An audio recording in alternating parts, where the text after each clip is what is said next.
The next problem, that is the problem containing the cell number 5. Here is given. Following are the particulars of Mr. Vignesh for the assessment year 2019-20. Here we have to compute the income and tax liability. So here we are going to study up to the end of the topic of computation of total income and tax liability. So before the commencement of computation of gross total income and total income, first of all we have to see the incomes which are given and related to each of the particular heads. So related to that one, winning from Kerala State Lottery is the income from other sources. Okay. Then life insurance premium paid. So it is an expenditure which is eligible for deduction under section 80C. Casual income from crossword vessels. It is the income taxable under other heads. Business income, that is the income taxable under the head of profits and gains of business and profession. Rent from house property, it is taxable under the head house property. Municipal taxes paid on the property, it is allowed to deduct from the rent received to calculate the taxable income from house property. Long-term capital gains, so as usual it is related to capital gains head. So after analyzing the given information and decided to the heads to which the given incomes are belongs, we have to go for the calculation of the first step in the computation of total income, that is 1 plus computation of gross total income.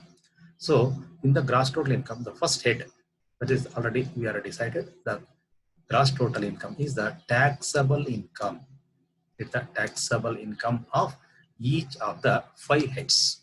The total taxable income of all the 5 heads gathered together, that the total is to be called as a gross total income. So the first step in the computation of tax liability is the computation of gross total income. The first head is income from salary. So no any income related to salary given here. Therefore, income from salary is nil. And the second head is income from house property. Here they are given in the point number 5, rent from house property. So that is rent from house property is 20,000 and given municipal tax is 2,000. Therefore, gross annual value is rupees 18,000. The gross annual value itself is taken as a net annual value here, that is 18,000. Next, as usual, from the income of house property, we have to do a standard rate of 30% of NAV. So NAV is 18,000, 13% of 18,000 is rupees 5,400. Therefore, the taxable income from house property is 12,600. That is 18,000 minus 5,400 is equal to 12,600. The third head of income is there is the profits and gains from business and profession. Okay, here they are given directly. Business income is 6,93,800. So no more information given. Therefore, we have to assume that this is 6,93,800 is the computed income. The fourth head is capital gains. Here also, in respect of the capital gains, directly they are given in the point number 7 called long-term capital gains. The long-term capital gains are rupees 30,000. Next, and the lowest head of income is income from other sources. So income from other sources includes winning from state lottery. It is not the net amount, it is the gross amount given. Therefore, directly we are taken as 1 lakh, and winning from crossword puzzles is 2 lakhs, 2,400. And moreover, any expenses related to earning of these incomes is not given. Therefore, deductions are nil. Assuming likely, the taxable income from other sources is 1,02,800. Gross total income, that is the taxable income of all the 5 heads commencing from salary to income from other sources is rupees 8,38,800. The gross total income.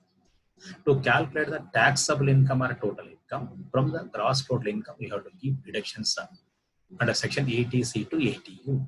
So, comprising the deductions from 80C to 80U, here only one is given, that is life insurance premium. The life insurance premium on the own life of the assessee, on the life of the spouse, or on the life of the family members. Okay, he is allowed to deduct under a section 80C to the extent of 20% of the policy value, 20% of the policy value, or 20% of the assured value, or actual premium paid, whichever is less. So here policy value is not given. Therefore, we have to assume that the premium paid itself is eligible for reduction, that is 20,000. So therefore, gross total income is 8,38,800, and deductions from Under section 80C to 80U is rupees only 20,000. Therefore, taxable income, gross total income less deductions under section 80 is equal to taxable income, that is 8,38,800 minus of 20,000 is equal to 8,18,600 is the taxable income. So after the computation of taxable income, the third step or the last step in the process of computation of the tax liability is computation of tax liability. That is, we have to calculate the amount of tax payable by the assessee as per the prevailing rates of income tax as per the assessment year. That is, our assessment year is 2019-20. The rates of taxes applicable for the 19-20 is applied here. So, in the computation of tax liability, out of the total taxable income, we have to separate the casual income and long-term capital gains. And the long-term capital gains, the rate of tax applicable is 20%. So, the amount of long-term capital gains given is 30,000. That is 30,000 or 30,000 at 20%. Amount of tax is 6,000. On the casual income or short-term capital gains, the rate of tax is 30,000. Okay, so out of the long-term capital gains already given here, it is the income from other sources, it is given is 1,02,400. So excluding the long-term capital gain, the income from that is the casual income from other sources, it is applicable at the rate of 30%. So on 1,02,400, 30% becomes 30,720. So out of the 8,18,600, if the capital gains and casual incomes are separated, the remaining total income becomes rupees 6,86,200. That is, total income 8,18,600 minus 1,02,400 of casual income and 30,000 of LTCG. Total it is 1,32,400. Then the remaining taxable income is 6,86,200. Okay, so on this 6,86,200, assuming the assessee is non-senior, a person whose age is not exceeding 60 years, we are going to compute the taxable. Here, in the computation of taxable income, tax liability on the taxable income, first of all, being the non-senior, the ceiling limit, exempted amount, rupees 2,50,000 is to be deducted. So from the 6,86,200, the ceiling limit or exempted limit is 2,50,000 is deducted. Next, on the next 2,50,000, so that is out of 6,86,200, we are deducted 2,50,000. After the deduction of next slab is rupees 2,50,000, and the next slab of 2,50,000 have to pay 20% of tax. That is 20% of next 5 lakhs. That is 5 lakhs. That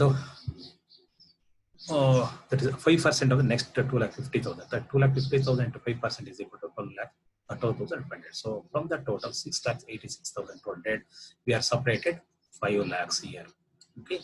So after deduction of 5 lakhs, the remaining amount is 6,86,200 minus of 5 lakhs is equal to 1,86,200.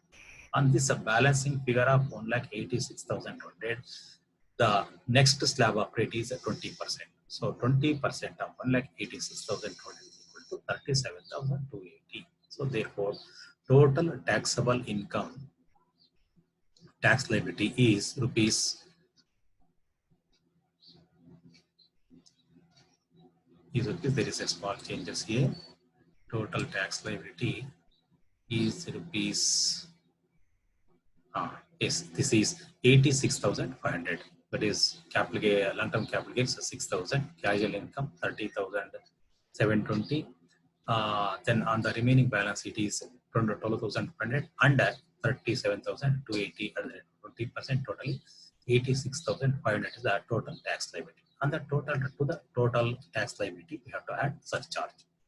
A surcharge is the tax on tax. Surcharge is the tax on tax. It is to be levied provided the total income exceeds rupees 50 lakhs. But in this case, the total income of the assessee is less than rupees 50 lakhs. Therefore, surcharge is nil. Okay. So then you have to levy health and educational cess. So levy of health and educational cess is compulsory. Okay, whether the surcharge may be there or may not be there, but we have to charge the cess here. The cess is fixed at 4% of tax. The cess is to be calculated on the total tax liability and surcharge. Calculated on both total tax liability and surcharge. But here surcharge is nil because the amount of total income is 50 lakhs, and therefore total tax liability is only 86,500. On the 86,500, if we are calculated 4%, it becomes 3,460. So therefore here total tax liability 86,500 and cess is 3,460. Total tax liability payable by the assessee to the government is 89,960. Okay, so from this one you have to give rebate of rupees 37, rebate under section 87A. The rebate under section 87A is available only when the total income does not exceed 3,50,000. Is given in the red mark here. Okay, but here the total income of the assessee is 8 lakhs and change. It is much more than 3,50,000. Therefore, rebate under section 87A is not applicable. Then the net amount of tax payable by the assessee to the government is 89,960.